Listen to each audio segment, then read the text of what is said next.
종합 스포츠 분석 토킹 채널입니다. 10년 이상의 실전 경험과 노하우를 담아 데이터 기반 핵심 분석부터 최강 배팅 전략까지 아낌없이 공유해드립니다.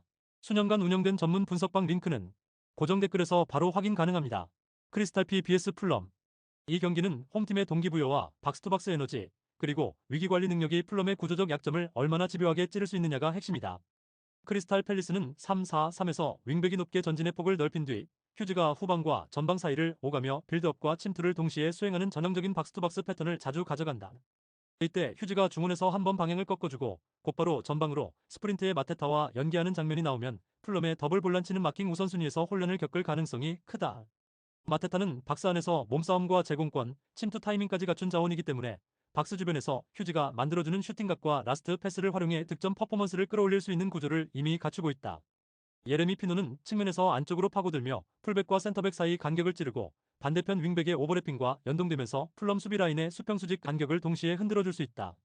크리스탈 팰리스는 이런 공격 패턴이 막힐 때도 위기관리 능력이 좋아 라인을 과하게 올리기보다는 한 번 뒤로 물러나 라인 간격을 재정비한 뒤 다시 압박 타이밍을 맞추는 운영을 보여주는 팀이다.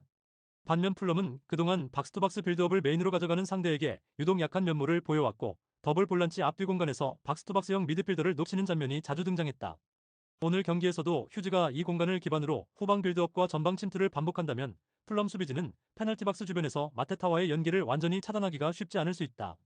특히 크리스탈 팰리스가 홈에서 동기부여를 불태우며 초반부터 강한 압박을 걸어간다면 풀럼은 빌드업 과정에서 실수 위험이 커지고 이는 곧바로 박스 근처에서의 피니시 상황으로 이어질 수 있다. 풀럼도 히메네스, 케어니, 스미스 로우를 중심으로 전진 패스와 침투를 활용해 한두 번 위협적인 장면을 만들 수 있겠지만 전술 상성만 놓고 보면 크리스탈 팰리스 쪽이 훨씬 더 자연스럽게 자신들의 장점을 꺼내기 좋은 매치업이다. 또한 후반전 승부처 타이밍에 벤치가 기가 막힌 교체 타이밍을 잡아주는 것도 크리스탈 팰리스의 강점으로 신선한 공격 자원을 투입하며 템포를 한 번 더 끌어올리는 장면을 기대할 수 있다. 이런 교체 카드 운용은 풀럼의 체력이 떨어지고 라인 간격이 벌어지는 구간에서 추가적인 찬스와 마무리까지 이어질 수 있는 중요한 변수가 된다. 때문에 전체적인 경기 흐름은 크리스탈 팰리스가 홈템포와 위기관리, 박스투박스 에너지를 바탕으로 조금씩 우위를 넓혀가는 그림으로 흘러갈 가능성이 높다. 결국 박스 주변 공간 관리와 교체 카드 활용, 그리고 홈에서의 동기부여를 모두 감안하면 이 경기는 크리스탈 팰리스 쪽으로 기대값이 더 크게 열려있는 매치업으로 보는 쪽이 합리적이다. 토킹 추천 배팅. 승무패 크리스탈 팰리스 승 강추. 언더오버 오버 추천. 리버풀 vs 리즈유. 이번 경기는 전력과 전술 완성도에서 리버풀이 확실히 우위에 있는 매치업이다. 리버풀은 전방 압박과 높은 라인 운영을 통해 초반부터 경기 주도권을 쥐고 리즈 유나이티드의 후방 빌드업을 압박으로 틀어막으려 할 것이다. 맥앨리스터는 더블 볼란치 중에서도 공을 풀어가는 축으로 압박을 이겨내며 전진 패스를 찔러 넣는 순간 경기 템포가 한 단계 올라간다. 서보슬러이는 중앙과 오른쪽 하프 스페이스를 오가며 양발킥과 패스로 리듬을 만들어주고 필요할 땐 중거리 슈팅으로 직접 마무리를 노리는 선택도 가져갈 수 있다. 이 둘의 콤팩트한 연계가 풀리면 페널티 박스 측면 하프 스페이스로 침투해 들어가는 공격 패턴이 자연스럽게 만들어지고 그 안에서 에키티케가 수비 라인 사이를 비집고 들어가는 움직임으로 마무리 루트를 열게 된다. 페널티 박스 주변 지역에서는 원투패스 기반의 2대1 연계와 측면에서 중앙으로 파고드는 침투가 동시에 이루어지며 리즈 수비의 시선을 계속 분산시킬 가능성이 높다. 여기에 에키티케의 뒷공간 침투와 소보슬러이의 타이밍 좋은 패스, 맥앨리스터의 공간 인지까지 더해지면 오프사이드 트랩을 아슬아슬하게 무너뜨리는 움직임이 여러 차례 연출될 수 있다. 반면 리즈 유나이티드는 쓰리백이 박스 근처에서 너무 내려앉는 구간이 많고 하프 스페이스를 끊어낼 1차 압박 타이밍이 애매해 리버풀의 유기적인 패턴 플레이에 계속 끌려다닐 위험이 있다. 공격 전환 시에도 칼버트 루인 쪽으로 단조롭게 공이 향하거나 측면으로 시간을 끄는 장면이 잦을 가능성이 커서 볼점유율을 일정 부분 가져간다 해도 결정적인 찬스의 질과 양에서 리버풀보다 뒤처질 공산이 크다. 결국 이 경기는 리버풀이 볼점유율과 공격 주도권을 모두 장악한 상태에서 자신들이 설계한 템포대로 경기를 풀어갈 가능성이 높은 한판으로 보는 것이 합리적이다. 토킹 추천 배팅. 승무패 리버풀 승 강추. 언더오버 오버 추천. 브렌트포드 vs 토트넘. 이번 매치는 브렌트퍼드의 기복 있는 수비 조직과 토트넘의 전방 유기적인 침투 패턴이 정면으로 부딪히는 양상으로 전개될 가능성이 높다. 브렌트퍼드는 4-2-3-1의 더블 볼란치를 통해 중앙 안정감을 확보하려 하지만 티아고와 옌센 모두가 전진 패스에 비해 수비 전환 속도가 빠른 편은 아니라서 토트넘의 빠른 방향 전환을 버텨내는 데에는 한계가 드러날 수 있다. 와타라가 공격 전개에서 날카로운 돌파를 보여줄 수는 있지만 토트넘의 역습 전개 속도를 감안하면 오히려 측면에서 라인을 지나치게 올렸을 때 뒤 공간이 크게 열리는 리스크도 동시에 안고 가야 한다. 반면에 토트넘은 존슨의 메잘라형 움직임을 활용해 브렌트퍼드의 포백을 계속 흔들어 놓을 수 있고 이 과정에서 페널티 박스 측면 하프 스페이스가 벌어지는 순간마다 콜로 무아니의 움직임과 히샬리송의 문전 침투가 연쇄적으로 이어질 것이다. 브렌트퍼드 수비진 입장에서는 존슨의 침투를 따라가느라 시야가 측면으로 쏠리면 중앙 지역으로 파고드는 다른 공격 자원의 동선을 놓치게 되고, 그 결과 컵백 한 방에 수비 라인이 와르르 무너지는 장면이 여러 차례 나올 수 있다.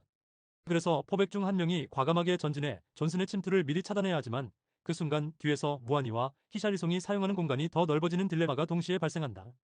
브렌트퍼드가 이 딜레마를 해결하기 위해 라인을 지나치게 내리면 토트넘 입장에서는 박스 근처에서 세컨 찬스를 반복적으로 가져가며 슈팅 볼륨을 꾸준히 쌓을 수 있다는 점도 변수다. 그럼에도 불구하고 브렌트퍼드가 홈 관중의 응원 속에 초반 에너지를 끌어올려 와타라의 속도를 활용한 전환 공격으로 일발 역습을 노릴 여지는 있다. 하지만 시간이 갈수록 토트넘의 압박 강도와 메잘라 패턴에 대한 대응 피로도가 누적되면 브렌트퍼드 수비 조직의 간격이 조금씩 벌어지고 하프 스페이스 커버가 느려지는 장면이 늘어날 가능성이 크다.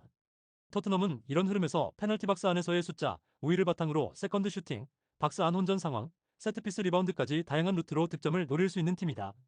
결국 이 경기는 브렌트퍼드가 포백과 볼란치 간격을 얼마나 오래 타이트하게 유지하느냐가 관건이지만, 전술 완성도와 공격 패턴의 반복성이 더 높은 쪽은 토트넘이라는 점을 무시하기 어렵다.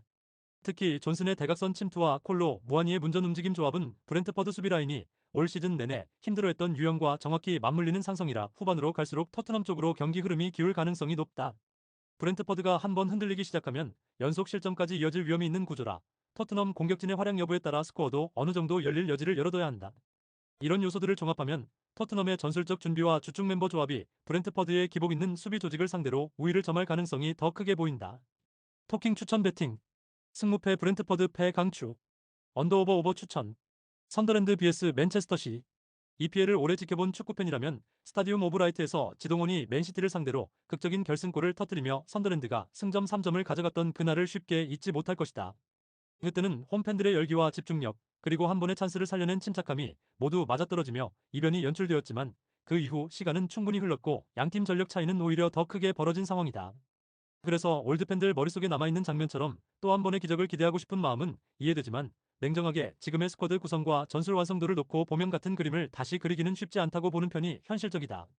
이번 매치는 시작부터 볼 점유율 구도가 맨시티 쪽으로 크게 기울어질 가능성이 높고, 선더랜드는 두 줄 수비를 깔아놓고 버티는 시간이 자연스럽게 길어질 수밖에 없다.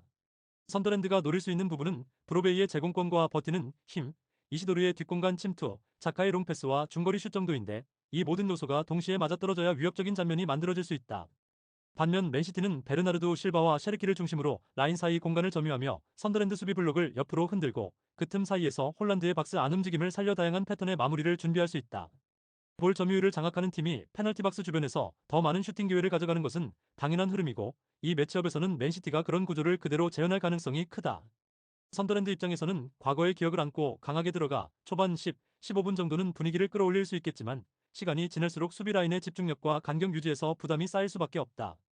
특히 맨시티는 한 번 앞서기만 하면 점유율을 더 끌어올리면서 경기 속도를 자신들에게 유리한 방향으로 조절하는 데 능한 팀이라 선더랜드가 따라가야 하는 입장이 되는 순간부터 리스크는 기하급수적으로 커진다. 결국 이 경기는 예전에 한 번 나왔던 이변의 재현을 기대하기보다는 현재 기준에서의 전력 차이와 전술 완성도, 그리고 페널티 박스 장악력의 차이가 스코어에 그대로 반영될 가능성이 높은 매치업으로 봐야 한다. 토킹 추천 배팅. 승무패 선더랜드 패 강추. 언더오버 오버 추천. 구독, 좋아요, 알림 설정. 토킹 가족방에서 더 많은 혜택을 만나보세요. 가족방은 고정 댓글의 링크를 통해 문의하세요. 감사합니다.